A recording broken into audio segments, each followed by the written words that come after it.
আমরা বলছিলাম ভোরবেলা যিনি ভগবানের মঙ্গল আরতি প্রদর্শনের জন্য স্নান করেন, আর আমার মতো বিষয়ী লোক আর একটু স্নান করে আরামপ্রদ সুখপ্রদ মনে করে আবার একটু ঘুমাবো, স্নানটা করে নিয়ে ঘরমাক্ত হয়ে গেছে এই ভেবে স্নান করা, দুটো স্নান কি সমান? একই সময় দুজনে স্নান করলো, জল দিয়ে স্নান করলো, কিন্তু উদ্দেশ্যের পার্থক্য আছে কিনা? আছে কিনা বাবা? একজনের স্নান ভক্তির কারণ হলো, আর একজনের স্থান আত্মসুখ বা দেহ সুখের কারণ হলো। আমি বহুবার বলেছি, পুষ্পিত গোলাপের কাননে দুটো গোলাপ ফুল ফুটে আছে একই গাছের একই বৃন্তে। একজন যুবক যদি ওই গোলাপ ফুলটা তুলে তার সুন্দরী আর যৌবনাবতী সুন্দরী স্ত্রীর খোপায় গুজে দেয়, ওই একই বাগানের একই গাছের একটা গোলাপ কোনো বিবাহিত পুরুষ যদি তার যৌবনাবতী সহধর্মিনীর খোপায় গুজে দেয়, একটু উজ্জ্বল হাসিতে একটু স্তুতি বাক্যে স্ত্রী তাকে প্রণয় সম্ভাষণ জানায়। আর ওই একই গোলাপের বাগানে আর একজন যুবক প্রভাতে প্রবেশ করে ওই একই বৃন্ত থেকে আর একটা গোলাপ তুলে তার পাপড়িগুলো অগরু চন্দন দিয়ে রাধারানীর চরণে দিয়ে দিল। একই বাগান, একই গোলাপের গাছ, একই বৃন্তে দুটো ফুল, একটা হলো নিজ সুখের কারণ আর একটা হলো ভগবত সুখের কারণ। কারণ কি না? ঠিক তদুপরি মন্দিরে যে দিয়াশলাই দিয়ে প্রদীপের শিখাটি জ্বালালেন, আর রন্ধনের জন্য ওই দিয়াশলাই দিয়ে যে কাঠিটা জ্বালালেন, দুটো আগুন প্রজ্বলন করা কি একই ক্রিয়া হয়? হয় না। আমার বলবার অভিপ্রায় হলো এই, সংসারে যদি কৃষ্ণময়তায় শ্রীকৃষ্ণের সংসার ভেবে আমরা তার দাস অনুদাস ভেবে প্রত্যেকটি কর্ম কৃষ্ণকে সমর্পণ করে করা যায়, তবে গারস্থ আশ্রম আর সন্ন্যাস আশ্রমের মধ্যে কোনো পার্থক্য থাকে না। বরঞ্চ সন্ন্যাসীর থেকেও একজন গৃহী শত প্রতিকূল অবস্থায় যিনি মোহ ত্যাগ করে ভগবানের ভজন করেন, ইনি সন্ন্যাসীর থেকেও শ্রেষ্ঠ বলে পরিগণিত হবেন। পরম পুরুষ ঠাকুর রামকৃষ্ণ বলেছিলেন, ওরে 20 মন পাথর ঠেলে যারা ভগবানের চরণে আসে এরাই শ্রেষ্ঠ। সন্ন্যাসীর কাজই তো ভগবানকে আরাধনা করা, জপ ধ্যান করা, আর গৃহী রোগ শোক অভাব অনটন 20 মন পাথর ঠেলে যারা ভগবানের ভজন করে, আমি এদেরকেই শ্রেষ্ঠ বলি, যারা 20 মন পাথর ঠেলে ভগবানের চরণে আসে। সংসার করুন, আপত্তি নাই, কিন্তু সংসারটা নিজের ভেবে ভোগের ভেবে সংসারে থাকলে সংসার থেকে নিষ্কৃতি কোনোদিনই মিলবে না। ব্রহ্মা বললেন তারা মোহ বেড়িতে আবদ্ধ হয়ে গেল। কি বেড়িতে? কারাগারে দাগে আসামিদের হাতে পায়ে বেড়ি থাকে, আমাদেরও কম বেড়ি না। সংসারে আমাদের হাতে পায়ে মনে মোহমায়ার বেড়ি আছে। এত মোহমায়া, সেই মায়া ত্যাগ করে ভগবানের হতে পারলাম না। একটা কথা বারবার বলি, সংসার করবার জন্য মহাপ্রভু 3টে আদেশ দিয়েছিলেন। সারি অনাচার করো কৃষ্ণের সংসার, অনাচার ছেড়ে দাও, কৃষ্ণের সংসার করো, ভগবানের সংসার করো। এই সংসার যদি ভগবানের করতে পারো, এটাই আশ্রম হবে। তুমি এখানে বসেই সন্ন্যাসী শিরোমণি হতে পারবে। শুধু ভক্তগণ, এই জন্য কৃষ্ণের সংসার না ভেবে যদি মোহের সংসার হয়, আমার সংসার হয়, তখনই মোহ এসে যাবৎ কৃষ্ণ নতে জনা। তোমাতে মন প্রাণ না দিয়ে যারা সংসার করছে, তাদের মোহের সংসার, কৃষ্ণের সংসার নয়। আর কারা গৃহম গৃহম, সংসারে যারা ভজনহীন, তোমাতে সমর্পণহীন, এই সংসার তাদের কাছে কারাগার, তাদের কাছে সংসার সংসার নয়। সংসার অসাৎশত লয়াম দুঃখ লয়াম, এটিই তখন কারাগার। ব্রহ্মা তখন বলেছেন প্রচণ্ড তাপদহ। আমি সময় হয়তো বেশি নেব না, তবু আপনাদের বলবো, একটু বাড়িয়ে সময় বাড়াতে বলছেন, তবু আপনাদের নিবেদন করব যে দেখুন, ব্রহ্মা একটা প্রশ্ন তুলেছেন। আজকের আলোচনার মধ্যে এটাই সারাৎসার, এটা নির্যাস। ব্রহ্মা প্রশ্ন তুলেছেন, ভগবান আচ্ছা, সংসারে থেকে যারা তোমাকে মন প্রাণ দিয়ে মোহমায়া ত্যাগ করে রাগ দেশ তোমার প্রতি অর্পণ করে ভজন করছে, আর ভগবান যারা সন্ন্যাসী জ্যোতি আশ্রমী, এদেরকে কি তুমি একই রকম কৃপা দেবে, একই রকম করুণা করবে? আচ্ছা, যারা তোমার সাথে শত্রুতা করছে তাদের প্রতি যে করুণা, আর বৃন্দাবনবাসী ব্রজবাসীরা তোমাকে যে সর্বস্ব দিয়ে ভালোবেসেছে, এদের কি তুমি সমানভাবে কিছু দেবে? কথাটি আর একটু পরিষ্কার হোক। ব্রহ্মা বলছেন, ভগবান আমার মাথা ঘুরছে।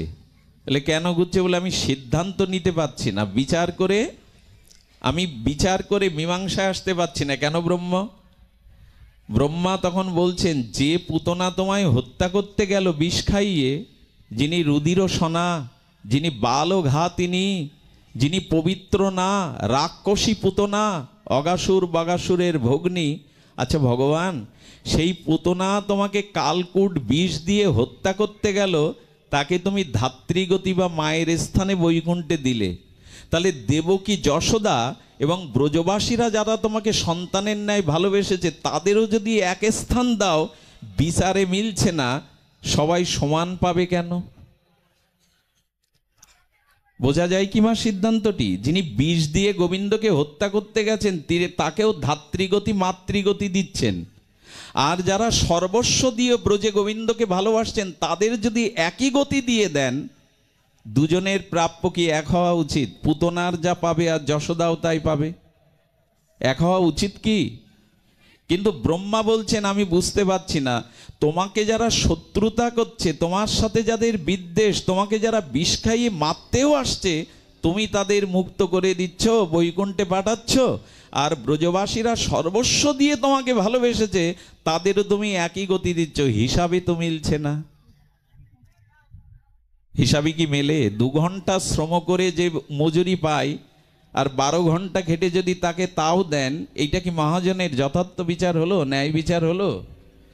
তোমাকে সর্বস্ব দিয়ে যারা ভালোবেসেছে তাদেরও যা দেবে, আর তোমার সাথে শত্রুতা করে বিষ খাওয়াতে গেলেও তাই দেবে। বিচার মিলছে না। ব্রহ্মার মাথা ঘুরছে।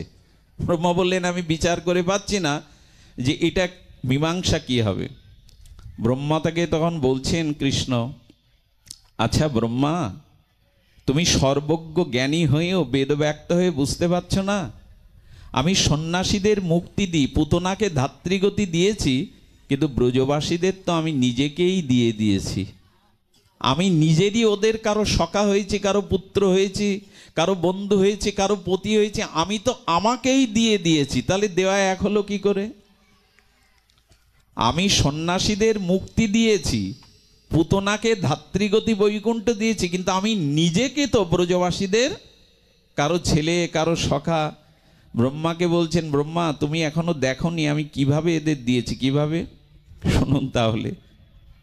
অখণ্ড পরতত্ত্ব স্বয়ং ভগবান, অজর অমর চিন্ময় শাশ্বত সনাতন সর্বশক্তি সচ্চিদানন্দ তত্ত্ব ভগবানকে একদিন যশোদা বলছেন, গোপাল এদিকে আয় তো। যশোদার কাছে গোপাল গিয়ে বলছে, মা, বলে এতক্ষণ কোথায় ছিলি? বলো, বানর নাচ দেখছিলাম। বানর নাচাচ্ছিল তাই দেখছিলাম। কিভাবে বানর নাচে দেখাতে পারিস? বলে হ্যাঁ মা। তবে মা, বানরই ছিল যে ওখানে, বানর আর বানরীর নাচ হচ্ছিল। যশোদাকে তখন কানাই বলছেন, মা বানর নাচ আমি দেখাতে পারি, কিন্তু বানরই দরকার যে। তো বললেন, দেখা একটু, আমি বানর নাচ দেখা। আজ স্বয়ং ভগবানকে যশোদা বানর নাচ দেখাতে বলছেন। গোবিন্দ বলছেন, আমি কতখানি এদের দিয়েছি ব্রহ্মা দেখো। তো পাশে একটা গোপী দাঁড়িয়েছিল, বলছে, গোপী তুমি বানরই সাজো আমার সাথে, মানে আমার বইয়ের ভূমিকায় বানরই সাজো। বানর খেলা দেখেছেন তো? লাঠি হাতে দেয়, দিয়ে ওই স্ত্রী সামনে যায়, ও পেছনে পেছনে, কোথায় যাচ্ছ? শ্বশুর বাড়ি। এরকম ছোটবেলায় দেখেছি বানর খেলা। এখনো যদি অনুকরণ করতে বলেন, আমি হয়তো দেখাতে পারি লাঠি নিয়ে, তো সেটা এখন শোভা পাবে না। তো স্ত্রীর আঁচল ধরে হাতে একটা লাঠি বানরের যাচ্ছে। গোপীদের বলছেন, এই তুমি বানরই সাজো, এসো তাড়াতাড়ি বানর সাজো, মা দেখতে চেয়েছে বানর খেলা। তখন ওই ব্রজগোপিকাকে আর ওইরকম সাজিয়ে সামনে ওর আঁচল ধরে লাঠি নিয়ে বলছেন, কোথায় যাচ্ছ? তো শ্বশুর বাড়ি যাচ্ছি। ব্রহ্মাকে বলছেন, ব্রহ্মা সন্ন্যাসীর কাছে, কোনো জ্ঞানীর কাছে আমি বানর সেজে বানর নাচ দেখাই তো? বললেন, প্রভু তাই কি হয়? তুমি ওদের কাছে কি বানর সাজো? ওদের কাছে পরমাত্মা সাজো, ওদের কাছে অখণ্ড অদ্বয় ভগবান সাজো। বলে এই দেখো আমি কতখানি দিয়েছি। ঠিক বাচ্চা ছেলে মায়ের সামনে যেমন বানর নাচ হাত পা লাফিয়ে দেখায়, আমি স্বয়ং ভগবান হলেও যশোদার প্রেমের কাছে বানর হয়ে নৃত্য করছি। আমি বানর হয়ে তার সামনে তাকে আনন্দ দেওয়ার জন্য নৃত্য করছি। বলো তো আর কিভাবে দেব নিজেকে? আমার বলবার অভিপ্রায় হলো, ভগবানকে যদি ভালোবাসতে পারেন, স্বয়ং ভগবান তার ভগবানত্ব ঐশ্বর্য ছেড়ে আপনার প্রেমের কাছে তিনি বানর নাচও দেখাতে পারেন। আহা, ভগবানকে কোথায় প্রেমে নামানো যায়? সন্ন্যাসীর কাছে ভগবান এরকম বানর খেলা দেখাবে তো? বাবা জ্ঞানীর কাছে দেখাবে তো? দেখাবে না। আর একদিনের ঘটনা শুনুন। লীলাটি হলো, শ্রীকৃষ্ণ ব্রজে বসে আছেন, যমুনা পুলিনে অন্তরঙ্গ সখাদের নিয়ে বসে আছেন। কাদের নিয়ে বসে আছেন? সখাদের নিয়ে। খুব ধ্যান দিয়ে শুনতে হবে। সখাদের নিয়ে যখন বসে আছেন, তখন সুবল হঠাৎ উঠেছে। সুবল ওঠার সাথে সাথে শ্রীকৃষ্ণের বয়স তখন ৭ম বৎসর। কয় বৎসর? 7 বৎসর। যখন সুবল উঠেছে, সুবল কৃষ্ণের থেকে অনেক বড়। যেই উঠেছে বলছে, সুবল কোথায় যাচ্ছিস? সুবল বলছে, বারে, আরে আমার বিয়ে হয়েছে জানিস না? বিবাহের পরে এখনো বউকে আমি ঘরে আনিনি, আজকে বউকে আনতে যাব। যখন বলছে শ্বশুর বাড়ি যাব, স্বয়ং ভগবান তখন ওর হাত ধরে বলছে, সুবল আমিও শ্বশুর বাড়ি যাব। কি বলছে ভগবান? আমিও শ্বশুর বাড়ি যাব। তো তখন বলছেন, শ্বশুর বাড়ি কি তুই জানিস কানাই কাকে বলে?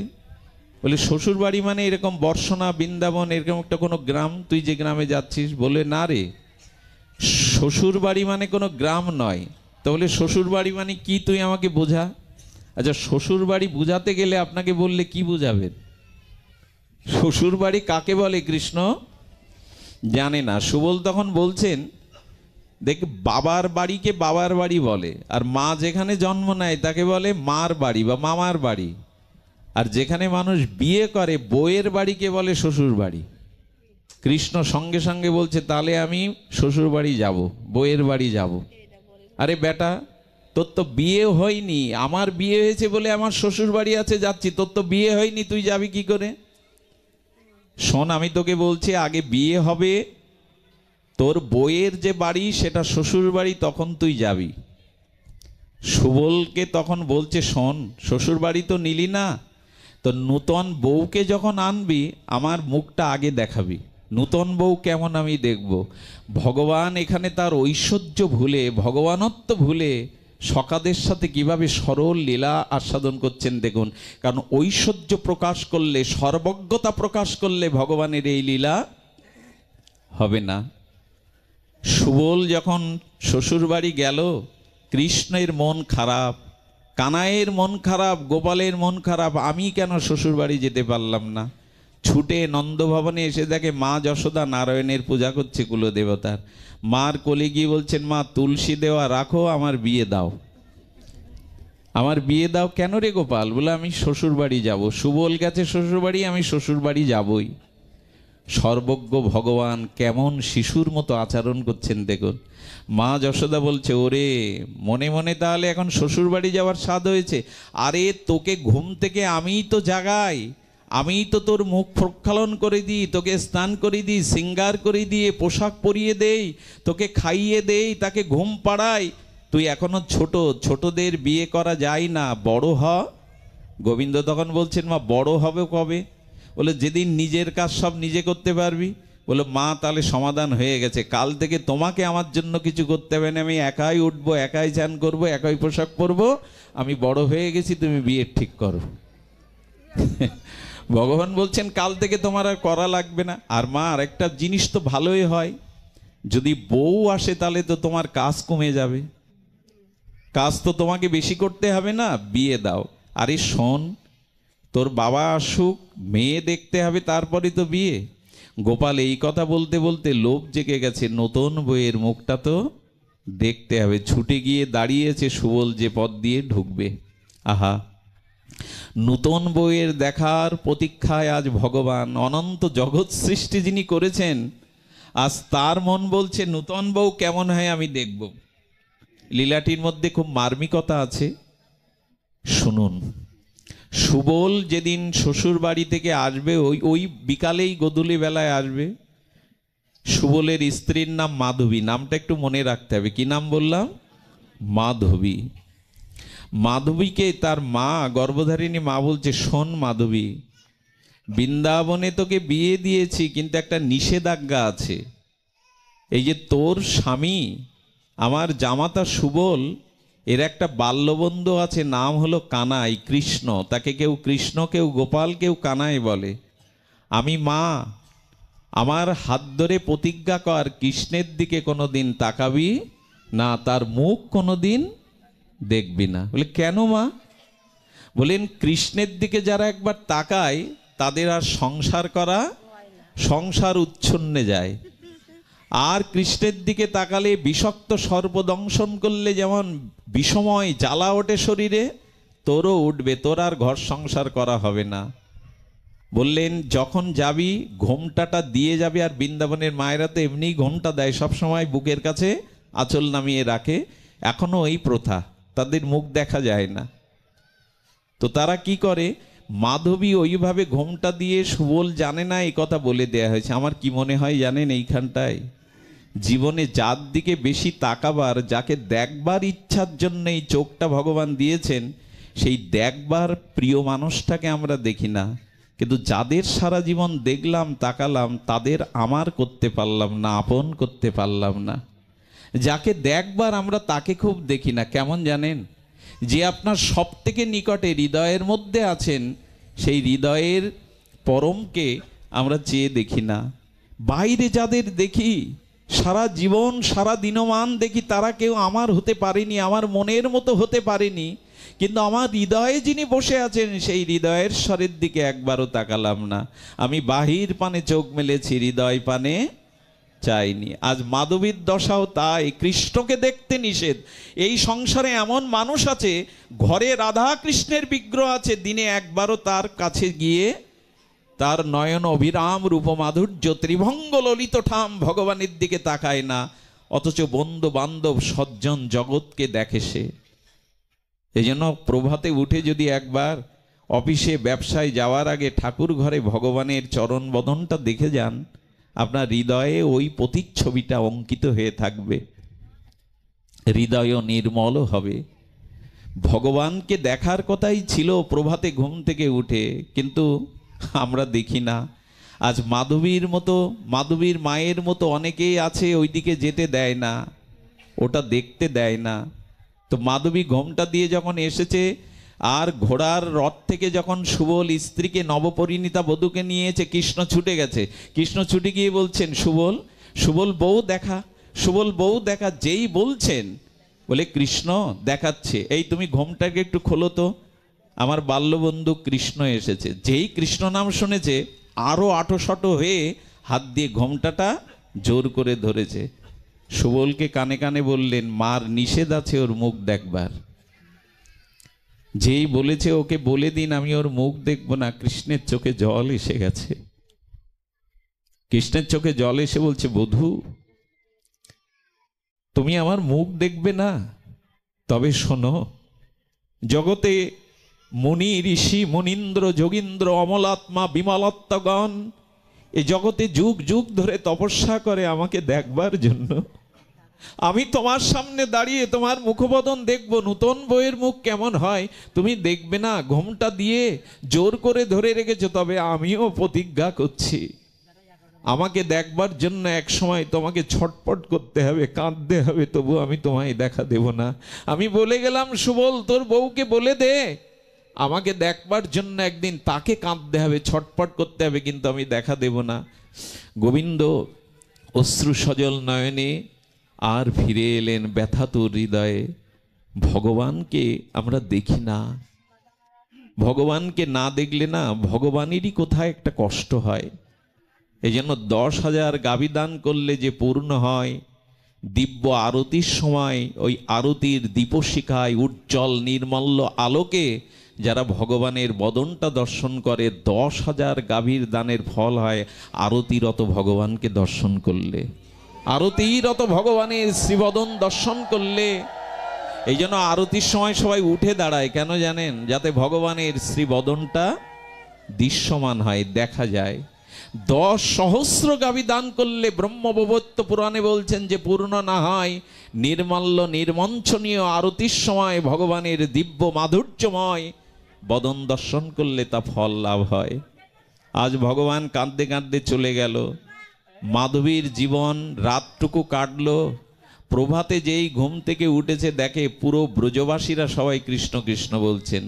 যেখানে দুজন এক জায়গায়, সেখানে বলল, জানিস কৃষ্ণকাল ননি চুরি করতে এসেছিল, কৃষ্ণকাল আমার নদী ভাণ্ড ভেঙে দিয়েছে, সকলের মুখে কৃষ্ণের জয়গান। কৃষ্ণ যখন গোষ্ঠে যাচ্ছে, গোপাল গাভীর বৎসের পাল নিয়ে যখন গোষ্ঠে যাচ্ছেন, তখন যশোদা বলছে, গোপাল শোন। মা মা পেছন থেকে ডাকলে, তখন যশোদা বলল, সবাই ডাকলে পেছন থেকে অকল্যাণ হয়, কিন্তু গোপাল মা ডাকলে কল্যাণ হয়। এই কথাটি মনে রাখা উচিত। মা যদি কখনো আপনাকে পেছন থেকে ডাকে বিরক্তি হবেন না, জানবেন কোনো একটা মঙ্গল আপনাকে সাথে দিয়ে দিচ্ছে মা। মা একটা আলাদা চরিত্র। কেমন চরিত্র জানেন? আমি নিজে দেখেছি, একজন বাইরে 3 মাসের কাজে গিয়েছিল ভিসা করে ইন্ডিয়ায়। 3 মাস পরে যেদিন সে বাড়ি ফিরল, তার সামনে 4 জন ব্যক্তি দাঁড়িয়েছে। একটু ধ্যান দিয়ে শুনুন। 3 জন ব্যক্তি দাঁড়িয়েছে, বাবা, মা, স্ত্রী আর পুত্র, 4 জন। প্রথমে বাবা বলছে, কিরে ঠিকঠাক কাজ টাজ করতে পেরেছিলি তো? এই স্ত্রী এগিয়ে গিয়ে বলছে, কি টাকা পয়সা কিছু আনতে পেরেছো তো? কি বলছে? 4 মাস তো গেলে টাকা পয়সা ঠিকঠাক আনতে পেরেছে তো? ছেলে গিয়ে বলছে, বাবা আমার জন্য কি এনেছো? কিন্তু মা দূরে দাঁড়িয়ে চোখের দিকে তাকিয়ে মুখের দিকে তাকিয়ে বলছে, খোকা তোর বোধহয় আজ খাওয়া হয়নি। বাবার লক্ষ্য গেল ছেলে ঠিকঠাক কাজ পেয়েছিল কিনা, কাজ করেছে কিনা। স্ত্রীর লক্ষ্য হলো কত এনেছো, পরিশ্রম করে যা কিছু এনেছো। পুত্রকন্যা দাবি করে, আমার জন্য কি এনেছো? মায়ের দৃষ্টি মুখের দিকে তাকে, খোকা তোর বুঝি খাওয়া হয়নি, আয়। কেন জানেন? মায়ের পেট থেকে তো আমরা আসি, এই জন্য সারা জীবন মায়ের লক্ষ্য পেটের দিকেই থাকে। কেউ না বুঝলে দেখবেন মা বুঝে নাই তোমার খাওয়া হয়নি। একটা আলাদা চরিত্র। মার লক্ষ্য চিরদিনই সন্তানের ওই পেটের দিকে, অর্থের দিকে, কি আনলো তার দিকে না। এই চরিত্র জগতে বড় বিরল। কিন্তু দুঃখ হয়, সেই মাকে যখন ভাগাভাগি করা হয়, 2 ছেলের বাড়ি সমাস সমাস ভাগ, এটাও কি সম্ভব? আমরা কি বলতে পারি না, মা 1 মুঠো লবণ ভাত জুড়লে তোমার এখানেই জুটবে, কোথাও যাওয়া হবে না। আমি সারাদিন ক্লান্ত শ্রান্ত হেসে যখন তোমার মুখটা দেখবো, মা বলে ডাকবো, তখন আমার হৃদয়ের সব জ্বালা জোড়াবে। এই জায়গাগুলোকে নষ্ট করবেন না। এই ভাগাভাগির পেছনে মাকে নিয়ে যাবেন না। এখন মা গো ভাগ হয় সম্পত্তির মতো, এইগুলো উচিত নয়। তো এই জন্য মা যদি পেছন থেকে ডাকে, সেটা কল্যাণের। গোপাল শোন। যশোদার কাছে এসে গোপাল বলছে, মা বলো। যশোদা তখন বলছে, নাচ তোর বিপদ হবে রে। স্বয়ং ভগবানকে বলছেন, প্রেমের কাছে গোবিন্দও কত অবশ শিশুর মতো, তোর বিপদ হবে রে। কেন মা, কেন বিপদ হবে? বলেন, আমার পায়ের ধুলো তো আজ মাথায় মাখলি না, গায়ে মাখলি না। আরে বাবা মার পায়ের ধুলো গায়ে মাখে না মেখে বাইরে গেলে বিপদ হয়, অকল্যাণ হয়, জানিস না এটা? ভগবানের চোখে জল ছলছল করে উঠেছে। মা সত্যিই তো, যে কটা দিন তোমাকে প্রণাম করিনি, অগাসুর বগাসুর কত অসুর এসেছে, বিপদে ফেলেছে, দাও মা। যশোদা পায়ের ধুলোটা আর হাতে করে নিয়ে গোপালের মস্তকে, বুকে আর অঙ্গে মাখিয়ে দিল। ভগবান ব্রহ্মাকে বললেন, যুগ যুগান্তর তপস্যা করে যোগী ঋষিরা আমার চরণ পাওয়ার জন্য ধ্যান যোগ তপস্যা অবলম্বন করে, আর আমি স্বয়ং ভগবান আজ মায়ের পাদ ধুলো অঙ্গে মেখে অভিষিক্ত হচ্ছে। এটা দেখো না আমি কতটা দিয়েছি মাকে। আচ্ছা, নন্দ বাবা একদিন বলছেন, কানাই, গোপাল আচ্ছা, আমার পাদুকা, আমার জুতোটা কোথায় রেখেছিস বলতে পারিস? গোপাল বলছে, বাবা তুমি দাঁড়াও, আমি খুঁজে এনে দিচ্ছি। বৃষ্টি হয়েছিল, তুমি বাইরের বাড়িতে কাদা মেখে গেছে জুতোটা, ওই জন্য ভারী হয়েছে, ওখানে রেখে আসছে, আমি এনে। গোপাল দৌড়ে গেছে। চাকর বাকর তো ছিল নন্দ বাবার। গোপাল গিয়ে কি করেছে জানেন? প্রথমে হাত দিয়ে বাবার জুতোর যে ময়লাগুলো ছিল, কাদাগুলো ছিল, পরিষ্কার করেছে। গোপালের বয়স তখন 3.5 বছর। বাবার জুতো কোথায় করে নিতে হয় ভেবে নিচ্ছে। ভেবে নিয়ে কি করলো জানেন? একটা জুতো মাথায় আর একটা বুকের কাছে, ছোট ছোট হাত তো, 3.5 বছর বয়স, ওইভাবে বয়ে এনে বাবার পায়ে এসে দেখে বললো, বাবা এই দেখো তোমার জুতো।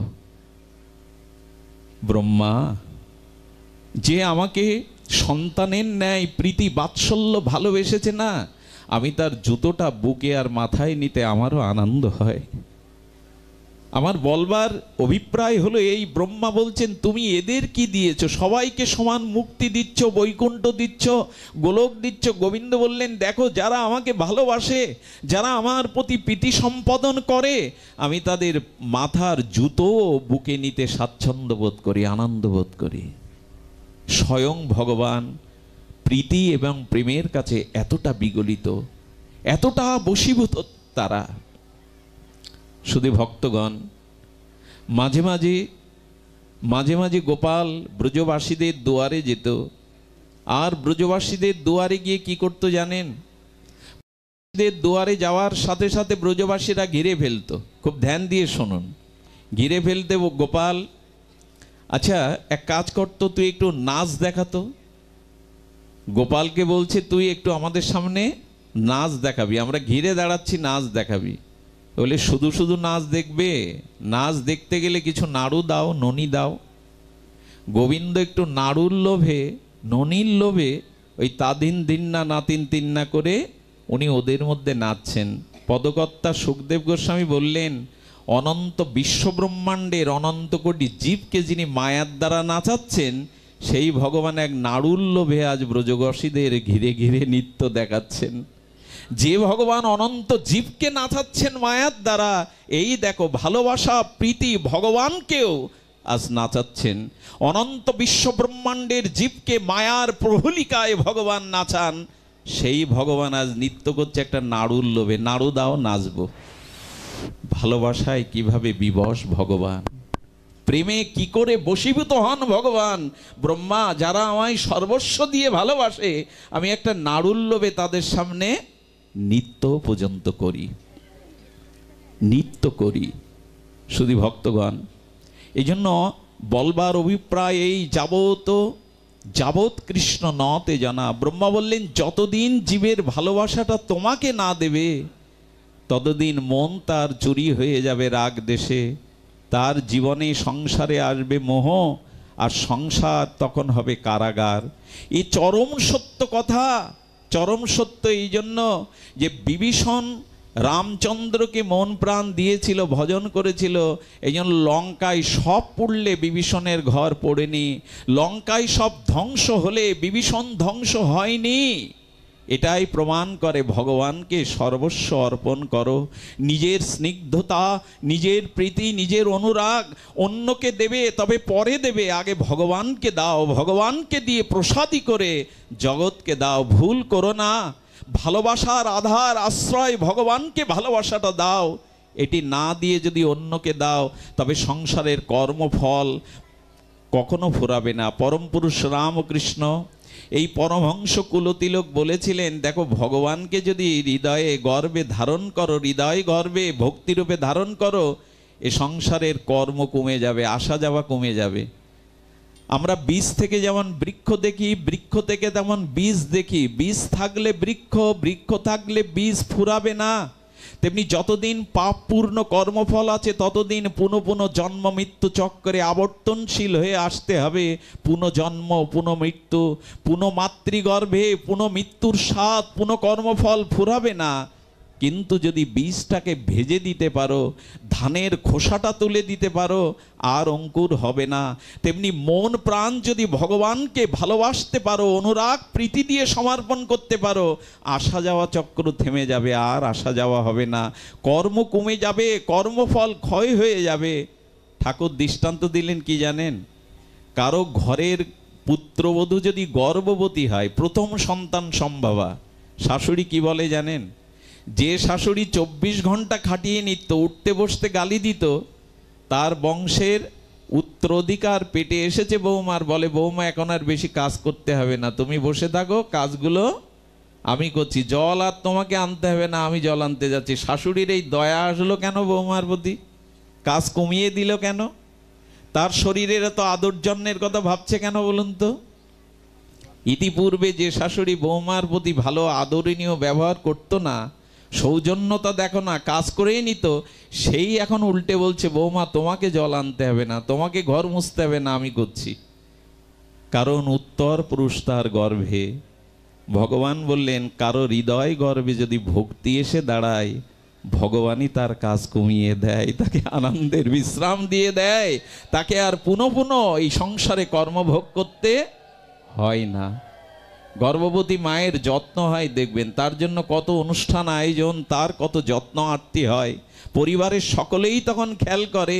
তোমার হৃদয় গর্ভে যদি ভগবানকে এই গর্ভে বসাতে পারো, দেবতা বলো, মনি ঋষি বলো, জগৎ বলো, সবাই তোমাকে প্রীতি করবে, তোমার আসা যাওয়ার কর্মচক্রটা স্থিমিত হয়ে যাবে। পরম পুরুষ রামকৃষ্ণদেব কথামৃতে এই ঘটনাটা বলেছেন। সেই জন্য আমাদের ভগবানকে ভালোবাসাটা দিতে হবে।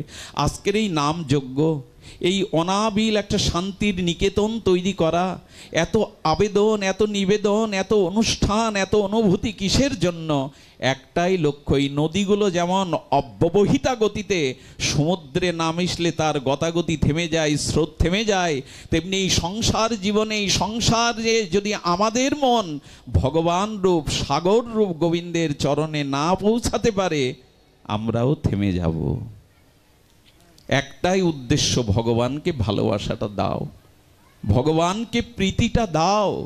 তাকে যদি ভালোবাসতে পারো, তাকে যদি ভালোবাসাটা অর্পণ করতে পারো, তবে এই জীবন পরিপূর্ণতা পাবে।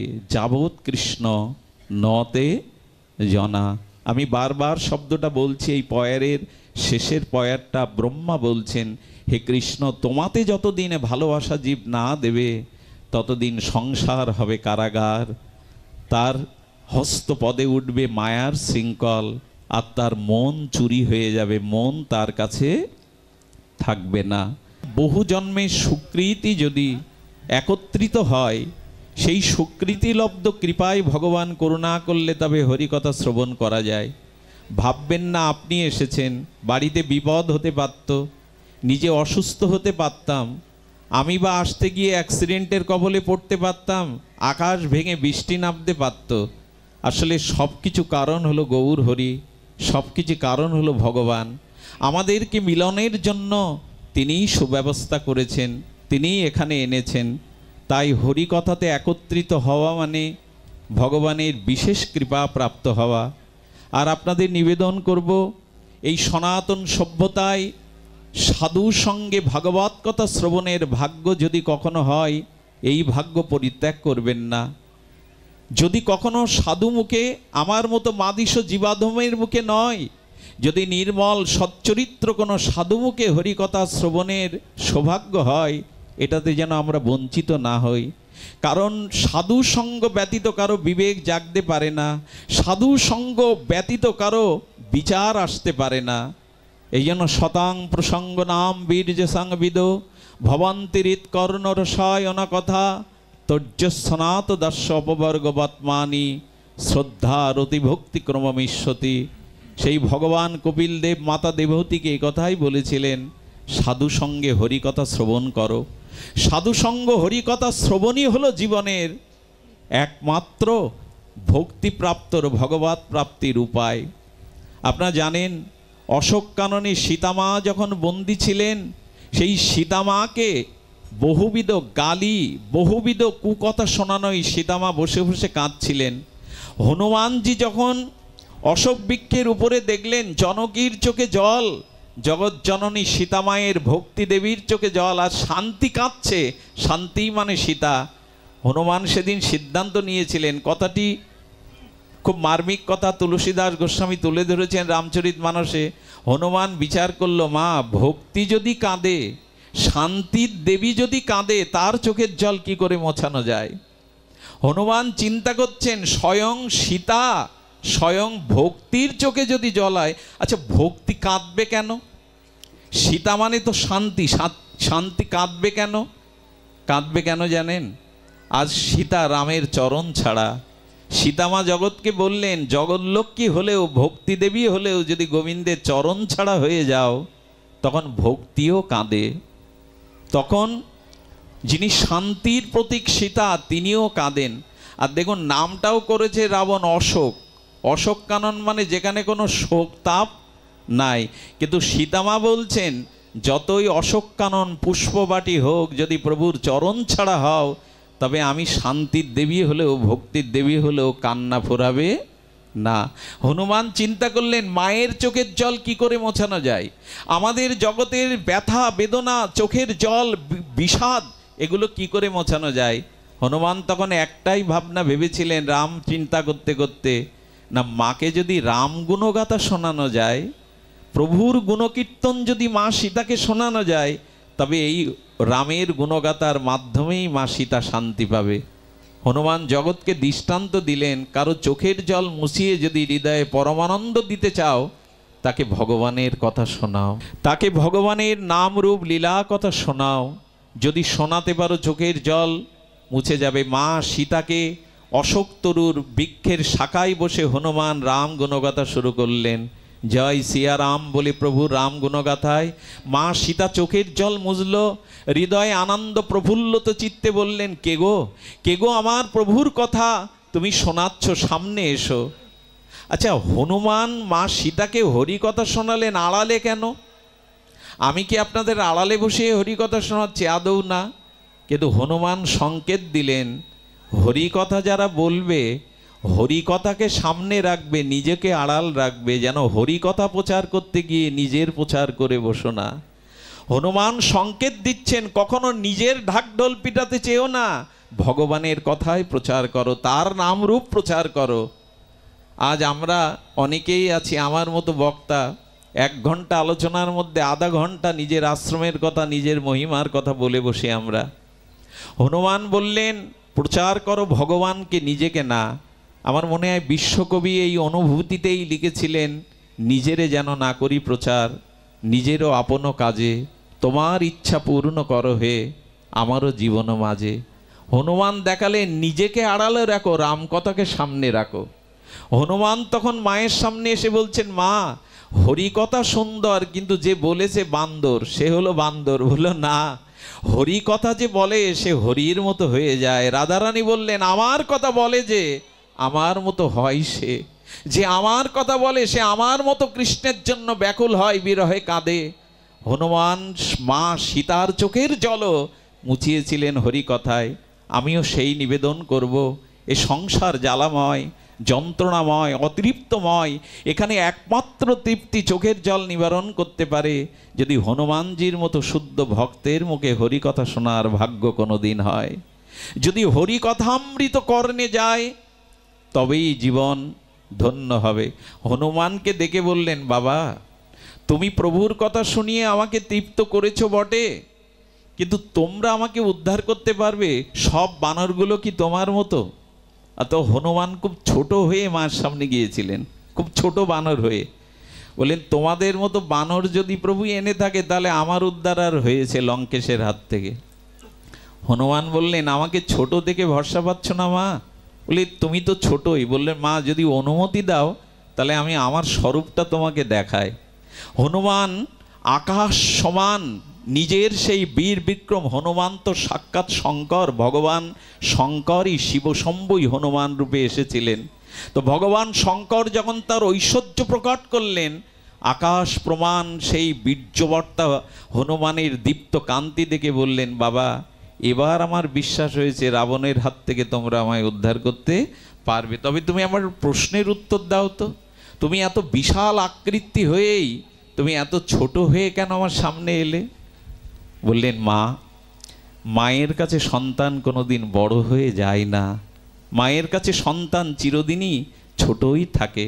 আর জানো মা, ভক্তির কাছে আসতে গেলে নিজেকে ছোট করে নত করে আসতে হয়, বড় করে আসলে ভক্তি পাওয়া যায় না মা। ভক্তি দেবীর কাছে আসতে গেলে, ভক্তির কাছে আসতে গেলে আর ছোট হয়ে আসতে হয়। তাই মা তোমার কাছে ছোট হয়ে এসেছি। সীতামা হনুমানের এইরূপ রাম গুণাগুণ দেখে 6টা আশীর্বাদ করেছিলেন, অজর হও, অমর হও, গুণনিধি হও। এমনি করে আশীর্বাদ দিচ্ছেন, অজর অমর গুণনিধি, ব্যবহারে শীল। আর কি বলেছেন?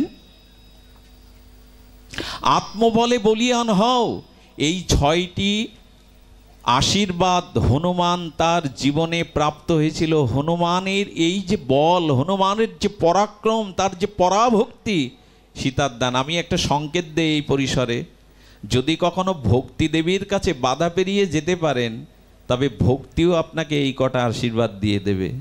যদি কারো চরণে বাধা ডিঙিয়ে, সাগর ডিঙিয়ে ভক্তি দেবীর কাছে যেতে পারেন, ভক্তি তখন আপনাকে বলবে তুমি আত্মবলে বলিয়ান হও। হনুমান শব্দের কটা অক্ষর? হনুমান বানানটা কয় অক্ষরের? হনুমান, এই 4টে অক্ষরের বিশেষণ দিয়েছেন এক মহাত্মা। হনুমানের প্রথম অক্ষরটা কি? হ। হ মানে বলছেন হ্যাঁ, হনুমান কোনো কাজে প্রভুর কখনো না বলেনি। প্রভু যত কাজ বলেছে, দেখুন তো, সাগর পাড়ি দেবে কে? হনুমান। বিশল্যকরণী আনবে কে? হনুমান। রামচন্দ্রকে ভরতের কাছে মুহূর্তে পৌঁছে দেবে কে? হনুমান। সব কিছু হনুমান। কেন? বললেন ভক্তির আশীর্বাদ যারা পায় তাদের জীবনটা পজিটিভ হয়ে যায়, তাদের হ্যাঁ ছাড়া তাদের সাকারাত্মক জীবন হয়ে যায়। একবার ভক্তিতে এসে দেখুন, আপনি আত্মবলে বলিয়ান হবেন, তখন নিরাশা আপনাকে কোনোদিন ঘিরে ধরবে না। মানুষ আত্মহত্যা করছে, মানসিক বিকারগ্রস্ত হচ্ছে একটা কারণে, ভক্তি নাই। যদি ভক্তি থাকে তো মানুষ আত্মবলে হনুমানের মতো বলিয়া নাই। জীবনে কখনো হ্যাঁ ছাড়া হনুমান না বলেনি। রামচন্দ্র বারবার বলেছে বিশল্যকরণী, সেই পর্বত বলি আর সাগর পাড়ি দেয়া বলি। হনুমানের কাজে ভক্তিকে যারা লাভ করে, ভক্তির চরণে যারা পৌঁছায়, তাদের সব জীবনে সাকারাত্মক হয়ে যায়, অর্থাৎ হ্যাঁ হয়ে যায়, না হয় না। এর পরের শব্দটা কি? নু। হো নু মান। নু মানে এখানে দন্তান্নেই যদি না বাচক ধরা হয়, বিশেষণ দিচ্ছেন, তবে হনুমান না বলেছিল ভক্তির বিরুদ্ধে, প্রভুর সেবার বিরুদ্ধে যত কর্ম আছে হনুমান না বলেছিল। সংকেত দিচ্ছে, দেখুন কারা ভক্ত হতে পারে, কারা হনুমান হতে পারে। প্রভুর সব কাজে যে হ্যাঁ বলে, আর ভক্তি বিরুদ্ধ, ভগবানের বিরুদ্ধে যে কাজে না বলতে পারে। হনুমান কখনো প্রভুর কাজের বিরুদ্ধে এসে কোনো কাজেই তিনি হ্যাঁ বলেননি যেটা ভক্তি বিরুদ্ধ। হনুমানকে জানেন, অনেক প্রলোভন দেখানো হয়েছে। হনুমান অনেক কিছু পেতে পারত। বিভীষণ যেমন লঙ্কার রাজা হলো, সুগ্রীব যেমন কিষ্কিন্ধার রাজা হলো, হনুমান পারত। হনুমানের জীবনে না বলেছেন যেখানে ভক্তি নেই, যেখানে প্রভুর কৃপা নেই, প্রভুর সেবা নেই, যেখানে প্রভুর গুণকীর্তন নেই, ভক্তির লেশ নেই, হনুমান তাকেই না বলেছে। মনে আছে সেই ঘটনা? বিভীষণ লঙ্কার থেকে অনেক দামি মুক্তা এনেছিলেন। কি এনেছিলেন? যেটা পৃথিবীতে পাওয়া যায় না। রাবণের রাজকোষে ছিল মহামূল্যবান মুক্তা। সেই মুক্তার হার করে রামের যেদিন রাজ্যাভিষেক হয়, সেদিন রামচন্দ্রের গলে পরিয়ে দিয়েছিলেন বিভীষণ এই দামি মুক্তার হার। সেই দামি মুক্তার হাত দেখে বিভীষণ মনে মনে বলছেন, প্রভু যদি প্রসাদী করে মালাটা আমার গলে আবার দিয়ে দিত। দিয়েছে, কিন্তু মন চাচ্ছে আবার। সমস্ত রাজসভাতে যারা আছে রামের দিকে তাকিয়ে বলছেন, এই মুক্তায় রাজসভা আলোকিত করে যে যদি আমার গলে দিত। সীতা চিন্তা করলেন, মুক্তার মালা আমার গলে, কিন্তু সবার লক্ষ্য মালার দিকে। বললেন এ আর কাছে রাখা যাবে না, কিন্তু কাকে দেই? এমন কাউকে দিতে হবে যে নিরপেক্ষ, যার গলে গেলে আর কেউ প্রশ্ন তুলবে না। রাম মনে করে করে সীতামার গলায় মালাটা দিয়ে দিলেন। ওই গলায় মালা পড়লে কেউ আর পক্ষপাতিত্ব করবে না। কিন্তু সীতামা দেখলেন প্রভু যখন আমাকে দিয়েছে, আমার গলায়ও রাখা উচিত নয়। কি করেছিলেন জানেন? হনুমানজির গলায় পরিয়ে দিয়েছিলেন। সীতামা দেখলো এই একমাত্র পাত্র। হনুমান কি করেছিল এ কথা মনে এক বোধ করি কারোর অজানে নেই। হনুমান প্রথমে এই মুক্তার মালাটা শুকছে। কি করছে মা? শুকছে। যখন শুকে কিছু পেল না, তখন ওর মধ্যে কি ও খোঁজ করে দেখছে। যখন দেখেও কিছু পেল না, তখন মুক্তাগুলো কামড়ে কামড়ে ওর ভেতরটা দেখছে। এই তিনটে পরখ করার পরে পুরো ডাস্টবিনে ফেলে দিলেন। বিভীষণের রাগ হবে কি না? বলে ও তো বানর জাতি, বানরের গলায় মুক্তার মালা মানায়, ও জানে একটা মুক্তার কি মূল্য। হনুমানকে ডেকে তখন বলছেন, বানর তো তুমি জানো এই এক একটা মুক্তার কি মূল্য? হনুমান বললেন, মুক্তার মূল্য আমি বুঝি, কিন্তু তোমার ওই মুক্তার কোনো মূল্য আমার কাছে নাই। বললেন, দেখো তো তুমি কি শুকলে, ওর মধ্যে কি গন্ধ নিলে, কি বা দেখলে, চিবিয়েও বা কি আস্বাদন পেলে?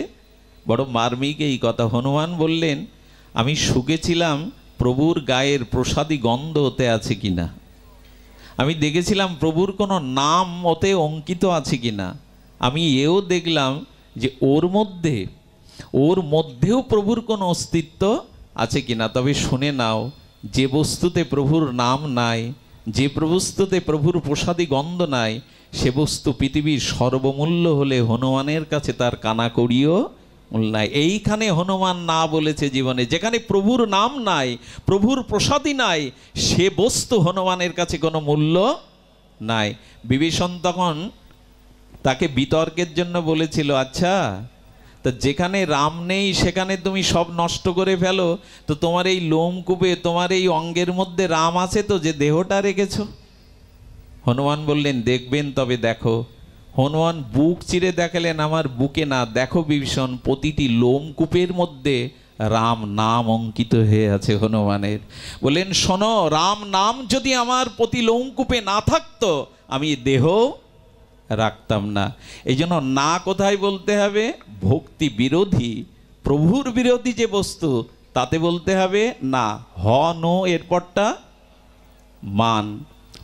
ময়াকার, ময়াকার মানে হনুমান দেখাচ্ছেন প্রভুর হতে গেলে, আর যদি কেউ হনুমানের মতো কৃপাপ্রাপ্ত হতে চাও, তাহলে মানদ হও, অর্থাৎ অন্যকে মান দিয়ে নিজের মানের গৌরব জলাঞ্জলি দাও।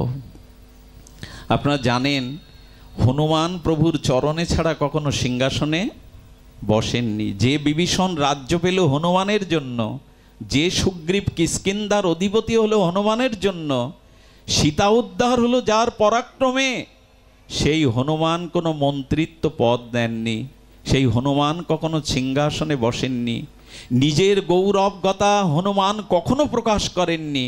প্রভুর জয়গানই তার জয়গান। যারা অন্যকে মান দিয়ে নিজে মান পাওয়ার, গৌরব পাওয়ার অপেক্ষা রাখে না, এরাই ভক্ত। ভক্ত মানে মালা তিলকে নয়, যে প্যান্ট পরে বসে আছে ভক্ত না, এরকম কখনো ভাববেন না। পোশাকে সাধুত্ব নয়, পোশাক প্রয়োজন, মালা তিলক প্রয়োজন, কিন্তু সাধুত্ব হলো চরিত্রে, সাধুত্ব হলো ব্যবহারে, সাধুত্ব হলো অন্যকে যিনি মান দিতে চান নিজের গৌরব গাথা রেখে। হনুমান মানদ ছিলেন, অন্যকে মান দিয়েছেন, গৌরব কখনো করেননি। হনুমানের এই 4 অক্ষরের মধ্যে হনুমানের মহিমা। শেষেরটা কি থাকে? হনু মান। এখানেও দন্তান্ন। এই দন্তান্ন মানে নতি। যদি ভক্ত হতে চাও তবে অভিমানী হয়েও না, দৈন্য আনতে শেখো, নত হতে শেখো। সবার পিছনে আমি, সবার থেকে অধম আমি। এই যে নিজের ভিতরে দৈন্যতা, এই যে নিজের ভিতরে দৈন্য স্বভাব, এটাই ভক্তের অলংকার, এটাই ভক্তের স্বভাব। হনুমান কখনো নিজের গৌরব গাথা কখনো প্রথমে প্রকাশ করেননি। সব সময় তিনি মাথা নত রেখেছেন, সব সময় তিনি রামচন্দ্রের চরণে বসেছেন, পাশে কোনোদিন বসেননি। তাই অনুরোধ করব, এই 4টি অক্ষরই আমাদের ভক্ত হতে সাহায্য করে। হতে সাকারাত্মক, প্রভুর কাজে হ্যাঁ বলুন, আর দন্তান্নতে ভক্তি বিরোধী কাজে না বলুন। ময়াকার থেকে অন্যকে মান দিন, নিজে অমানী হয়ে অন্যকে মান দিন। আর দন্তান্নতে আপনার ভিতরে নতি আসুক, নম্রতা আসুক। এই নম্রতাই আপনার জীবনে ভক্তিকে আনায়ন করবে। ভক্ত হতে গেলে মনে হয় হনুমানের এই 4টি গুণ আমাদেরও গ্রহণ করা উচিত। আর হনুমানের এই গুণের কারণে রামচন্দ্র বলেছিল, হনুমান আমি এই জগতে কারো কাছে ঋণী না, কিন্তু একমাত্র তোমার কাছে ঋণী হয়ে থাকলাম। হনুমান এই কথাকেও বলেছিল রামচন্দ্র হনুমানকে, হনুমান আমি তোমার মুখের দিকে চোখের দিকে সরাসরি তাকাতে পারি না। বলে কেন প্রভু, আমি অযোগ্য বলে, আমি অধম বলে তুমি তাকাও না? বলল না হনুমান, শোনো, এই জগতে কোনো মহাজনের দিকে ঋণগ্রস্ত ব্যক্তি চোখে চোখ তুলে কথা বলতে পারে না। সারাটা জীবন তুমি আমার চরণ সেবা করেছো, সারাটা জীবন দিয়ে গেছো, বিনিময়ে আমি তোমাকে কিছু দিতে পারিনি, না রাজ্য না কোনো সুখ আমি দেইনি, তুমি আমার কাছে আমার চরণের সেবা ছাড়া কিছু চাওনি। তবে শোনো, যে ভক্ত কামনা বাসনা না নিয়ে, নিজ আত্মসুখ না নিয়ে আমাকে ভালোবাসে, সেই ভক্তের কাছে আমি ঋণ হয়ে যাই হনুমান। আর ঋণগ্রস্ত ব্যক্তি কখনো মহাজনের চোখে চোখ রেখে কথা বলতে পারেন ভগবান কতটা বিনয়ী ভক্তের কাছে। প্রভু হনুমানকে বলেছিলেন, আমি তোমার চোখে চোখ দিয়ে কথা বলতে পারি না, তবে শোনো হনুমান, আমি চিরদিন তোমার হয়ে থাকলাম। আর এই ভক্তের ঋণ শোধ করতে গিয়ে হনুমান জেনে রাখো, তুমি যে পথ দিয়ে হাঁটবে, তোমার মতো ভক্তরা যে পথ দিয়ে হাঁটবে, আমি ভগবান তার পিছু পিছু হাঁটবো, আগে হাঁটবো না। এ কথাটা আমার খুব মার্মিক লাগে। শ্রীকৃষ্ণ উদ্ধবকে বলেছিলেন, আমি ভক্তের পিছনে চলি, আগে চলি না। কেন চলো না? বললো, আমি তো ভক্তকে কিছু দিতে পারিনি, না স্বর্গ না মুক্তি সে চাইনি, না অর্থ না ধর্ম না কাম না মোক্ষ চাইনি, আমার সেবা চেয়েছে। তাই ভক্তকে কিছু না দিতে পারায় আমি ভগবান ঋণী হয়ে গেছি। আর সেই ঋণ শোধ করবার জন্য কি করি জানো? ঋণগ্রস্ত ব্যক্তি মহাজনের যদি পায়ের প্রণাম করে, পায়ে মাথা নত করে, তার দয়া হয়, কিছুটা ঋণ মুক্ত করে দেয়। তাই আমি ভক্তের চরণধুলি চাইলে ভগবান আমাকে দেবে না ভক্ত, তাই আমি ভক্তের পিছু পিছু চলি, যাতে ভক্তের পায়ের ধুলো উড়ে এসে আমার গায়ে পড়ে। যদি ওই ধুলি এসে পড়ে, আমি কিছুটা মনে করব ভক্তের ঋণ আমি শোধ করতে পেরেছি। আর ভক্তের পাদধুলো ভগবান কেন নিবেন? কারণ ভগবানের এক একটি লোমবিহ্বরে অনন্ত বিশ্বব্রহ্মাণ্ড আছে। সেই ব্রহ্মাণ্ডে যে কৃষ্ণ বিমুখ ভক্তি বিমুখ জীব আছে, ভক্তের পাদধুলো পেলে তারাও ভক্তিমুখী হয়ে যায়। মনে আছে বিষ্ণুর বুকে ভৃগুর পদচিহ্ন কেন ভগবান মোছেননি? দেখেছিলেন ভক্তের পদচিহ্ন ভগবান নিজের বক্ষে ধারণ করে বলেছিলেন, ভক্তের পদধূলি আমার কাছে অলংকার সাদৃশ, আমি হার করে আমার বুকে রেখেছি। কারণ ভক্ত ধূলি অঙ্গে মাখা ছাড়া কারো হৃদয়ে ভক্তি হয় না, প্রেম হয় না। আজ কাশিমনগর এই যজ্ঞ শ্রীনিকেতনে সেই সৌভাগ্যই ওনারা পেয়েছেন। এর মধ্যে এমন একজন নিষ্কিঞ্চন ভক্ত এসেছে, যার গায়ের স্নিগ্ধ ভক্তির বাতাসে, যার চরণধুলিতে এই যজ্ঞমঞ্চ ধন্য, এই স্থান ধন্য। যেখানে ভক্তের চরণধুলি আসে, সেখানে ভগবানও তার পিছু পিছু এসে দাঁড়ান। এই যজ্ঞ সম্পূর্ণ হোক, এই যজ্ঞ সফল বয়ে আনুক, বিশ্ব শান্তির কল্যাণের বার্তা এই যজ্ঞ থেকেই বহমান হোক। ভালো থাকুক সনাতন হিন্দু জাতি, মিলেমিশে ভাগবত প্রেরণায় উজ্জীবিত হোক এই হিন্দু জাতি। কাশিমনগর যজ্ঞ কমিটিকে বারবার সাধুবাদ জানিয়ে তাদের হয়ে একটা ভিক্ষা চাইব, একটু হাত তুলে প্রার্থনা করবেন প্রতি বছর যেন আপনাদের এই স্নিগ্ধ উপস্থিতিতে এমন আনন্দময় আর প্রেমময় তারা ভাগবত অনুষ্ঠান এমনি করে নামযজ্ঞ প্রতি বছরই তারা বিভেদ ভুলে একতার জয়গানে এমনি করে প্রভুর জয় কীর্তনে মেতে উঠতে পারে। তাদের এই আয়োজন ধন্য হোক। তাদের প্রতি সবাই কৃপাশীষ বর্ষণ করে একটু আশীর্বাদ করুন। তাদের এই যাগ যজ্ঞ সম্পূর্ণ হোক। জয় শ্রী রাধে, জয় নিতাই গৌর হরি বল। ওং সর্বে ভবন্তু সুখিনা, সর্বে সন্তু নিরাময়া, সর্বে ভদ্রাণি পশ্যন্তু, মা কশ্চিৎ দুঃখ ভাগ ভবেৎ। জগতের সকলেই সুখী হোক, সকলেই মঙ্গল লাভ করুক, কেউ যেন দুঃখ না পায়। ওম শান্তি, ওম শান্তি, হরি ওম শান্তি। আমার একটি অনুরোধ, কমিটির সেবকবৃন্দের পক্ষে প্রসাদ না নিয়ে কেউ ফিরবেন না। তারা আপনাদের জন্য প্রসাদের ব্যবস্থা রেখেছেন, প্রসাদ পেয়ে তবে যাবেন। জয় রাধে, জয় নিতাই গৌর হরি বল।